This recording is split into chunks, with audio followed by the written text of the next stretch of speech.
punëtorët në vresht. Mbretëria e qiellit është e ngjashme me atë zotë shtëpie, I cili doli herët në mëngjes që të ngjajë punëtorët për vreshtin e vet, e si u godit me punëtorët nga 1 dinar në ditë I çoi në vreshtin e vet. Pastaj doli edhe rreth orës 3, pa do të tjerë duke ndenjur dhe pa punë në treg. E tha, shkoni edhe ju në vreshtin tim e do t'ju jap sa të jetë e drejtë. Shkuan edhe ata, prap doli rreth orës 6 dhe orës 9 e bëri ashtu. Doli përsëri rreth orës 11, gjeti tjerët që po rrinin të pa punë dhe u tha përsëri rrini këtu të pa punë gjithë ditën. Ata ju përgjigjen sepse askush nuk na mori në punë. Ai u tha, shkoni edhe ju në vresht. Si u bë mbrëmje I zoti I vreshtit I tha kujdestarit të vet, thirrri punëtorët dhe jepu pagën, fillo prej atyre të fundit deri në të parë. Erdhën kështu ata të 11 orë e morën secili nga 1 dinar. Kur erdhën të parët, menduan se do të merrin më shumë, por edhe ata morën nga 1 dinar, duke e marrë ankoheshin në zot shtëpinë. E thoshin, këta të fundit punuan vetëm 1 orë e ti I barazove me ne që mbartëm mundin e ditës e vapën. Ai u përgjigji njerit prej tyre, mik, s'po të bëj padrejtësi, a nuk u godit te me mua nga 1 dinar, merr sa të përket e nisu, unë dua t'i jap edhe këtij të fundit sa ty. A nuk kam të drejtë të bëj me pasurinë time si më pëlqen mua? Vallë, a duhet të jesh ti smirë zi, pse jam unë I mirë? Kështu të fundit do të jenë të parët e të parët të fundit. Jezusi paralajmëron të 3-ën herë vdekjen dhe ngjarjen e vet.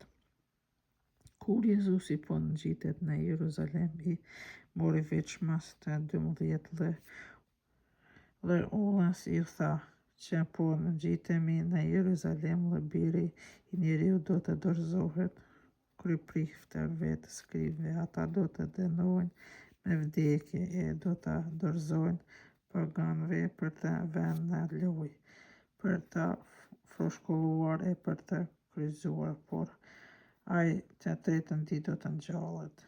Kërkesa e nënës së Jakobit e të Gjonit. Atëherë ju afrua nëna e bijve të Zebediut me të bijt dhe u përshëndet me fytyrë për lej për t'i lypur diçka. Jezusi tha, çka dëshiron? Ajo I përgjigji, urdhëro që këta të 2 bijt e mi të rrijnë në mbretërinë tënde, njëri në të djathtën e tjetri në të majtën tënde. Jezusi përgjigji, nuk dini çka lypni, a mundeni ta pini ju kelkun që unë do ta pij? Mundemi, ju përgjigjen. Jezusi vijoj, me të vërtet po ju do të pini kelkun tim, por të më rrini njëri në djathtën, I tjetri në të majtë nuk është në dorë time t'ua jap, por do t'ju jepet atyre për të cilën u bë gati prej Atit tim.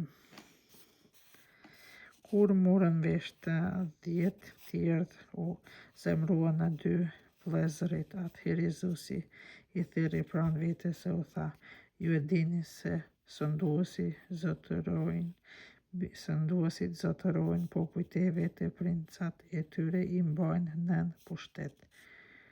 Por se ndërmjet jush nuk duhet të jetë ashtu, përkundrazi ai që prej jush do të bëhet I madh, le të bëhet shërbëtori juaj, kurse ai që ndër ju dëshiron të jetë i pari, le të bëhet sklavi juaj, sikurse edhe biri i njeriut që serdhi për të qenë shërbyer, por për të shërbyer e për të flijuar jetën e vetë si shpërblim për të gjithë.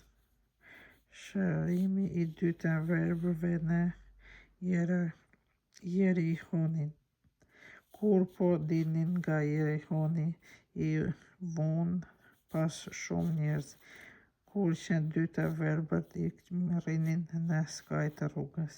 Si mori vesh se po kalonte Jezusi, ju afruan e bërtisnin: Zotëri i biri i Davidit, ki mëshirë për ne. Populli u bërtiti të heshtin, por ata klithën edhe më tepër: Zotëri biri i Davidit, ki mëshirë për ne. Jezusi u ndal i tillë dhe u tha: Çka kërkoni të bëj për ju? Ata i përgjigjen: Zotëri, që të na qelë syt. Jezusi pati frymshuri për ta e u preku syt. Ata menjëherë pan dhe u nisën pas tij.